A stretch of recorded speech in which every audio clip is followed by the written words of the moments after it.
Partai Demokrat milik keluarganya Pak SBY dikudeta. Inilah judul berita yang menarik yang minggu kemarin beredar yang ternyata ada dua sisi melihatnya. Yang pertama, melaporkan bahwa seorang pejabat negara ingin mencaplok Partai Demokrat sebagai kendaraannya di tahun 2024. Dia dikatakan mempengaruhi mayoritas petinggi partai. Satu-satu petinggi Partai Demokrat disambanginya untuk mengatur strategi mengimpeach sang mayor. Lalu di satu sisi mengatakan, oh tidak, saya pejabat negara tidak pernah tutup pintu. Semua welcome, termasuk para pejabat petinggi Partai Demokrat yang ingin mengimpeach sang mayor. Jadi gerakan pemakzulan adalah usulan internal Partai Demokrat yang meminta saya menjadi penengah, menjadi pemimpin baru. Jadi ada dua versi. Yang satu sang jenderal yang ingin mencaplok untuk kendaraan 2024. Yang satu lagi info bahwa orang dalam Partai Demokrat lah yang ingin menyelamatkan Partai Demokrat perlu pemimpin baru. Bukan mayor tapi jenderal. Oke, kita coba sambungkan dengan cara bernegara yang ada dalam kepemimpinan di dalam sebuah negara. Kita buka sejarah sedikit.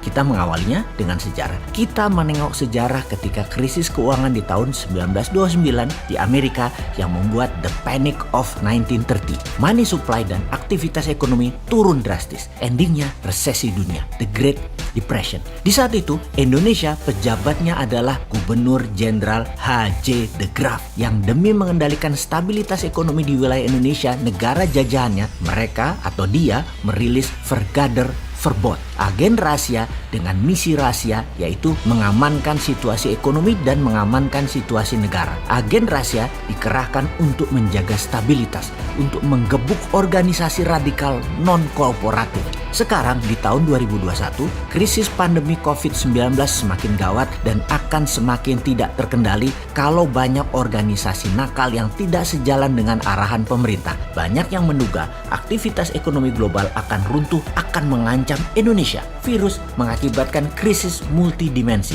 Negara liberal demokrasi akan remuk, korban semakin banyak. Solusi the Panic of 1930 adalah Vergader Verbod, adalah sentralisme. Sama seperti halnya yang dilakukan oleh Tiongkok dalam protokol melawan COVID dan bisa jatuhnya ekonomi kalau tidak bisa dikelola dengan baik, adalah sentralisasi kekuatan terpusat solusinya. Alibaba dan Jack Ma aja disikat kok, apalagi Partai Demokrat.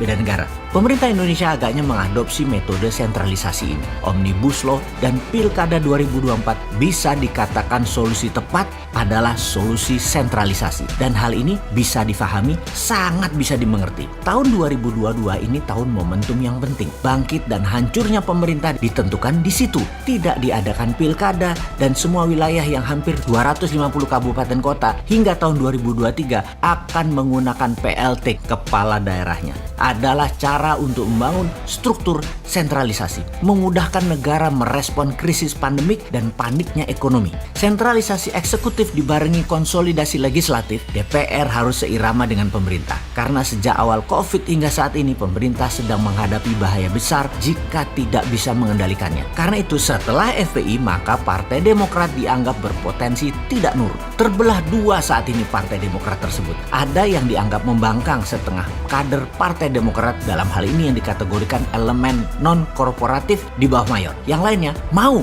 berkorporatif. Perlu pemimpin baru, yaitu sang jenderal. Yang terjadi saat ini adalah langkah sang jenderal mengakuisisi Partai Demokrat sebagai Vergader Verbod sebelum tahun 2022 demi keselamatan bangsa dan negara. Sebagaimana fakta lapangan saat ini, sebagai partai oposisi, kekuatan Partai Demokrat lebih kuat dibandingkan Gerindra di masa lalu. Tim Cyber Demokrat merger dengan kekuatan sayap kanan dan PKS memiliki potensi bikin gaduh di media sosial yang bisa mempengaruhi rencana sentralisasi, kendali ekonomi, dan kendali COVID menjadi tidak sesuai rencana besar pemerintah. Itu analisanya. Kekuatan partai yang tidak korporatif ini berbahaya tidak sebanding dengan state capacity. Itu analisa berikutnya. Saat krisis, banyak penguasa negara akan menggunakan hard power, darurat sipil, main gebuk untuk menghadapi gangguan keamanan dan krisis. Sesungguhnya percuma melawan pemerintah yang legitimate. Itu analisa berikutnya oleh pemerintah saat ini. Merapat ke pemerintah dan mengalihkan leadership dari Mayor Agus kepada Jenderal Muldoko adalah sikap yang cerdas. Itu pun adalah pendapat strategi bernegara sentralisasi. Kaum Sontoloyo bagaimana posisinya? Dalam strategi bernegara,